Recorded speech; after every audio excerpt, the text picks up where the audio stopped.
Hello guys अहिलेको यो जुन चुनाव प्रचार छ नि त्यो देख्दाखेरि तपाईँहरूलाई त्यो लाग्दैन जस्तै एउटा कम्पनीले आफ्नो ब्रान्डिङ गरिरहेको छ, एउटा विद्यालयले आफ्नो कलेज एन्ड युनिभर्सिटीको अ, विज्ञापन गरिरहेको छ। जस्तै मेरोमा आउनुहोस्, तपाईँ मेरोमा आइसकेपछि मैले तपाईँहरूको लागि यस्तो गर्छु उस्तो गर्छु।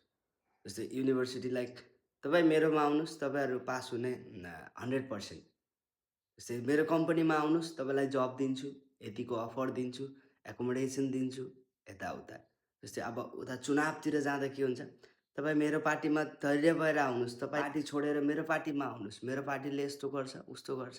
जस्तै अब युनिभर्सिटी लाइक यदि तपाईँले त्यो फलानु युनिभर्सिटी जोइन गर्नुभयो र मेरो युनिभर्सिटी जोइन गर्नुभयो भने तपाईँलाई यस्तो फाइदा हुन्छ।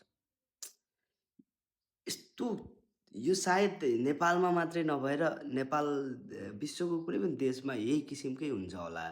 तर अरू पुरानो सालहरूको चुनाव प्रचार अनि त्यो क्रेजभन्दा यसपालिको अलिक भिन्न नै छ।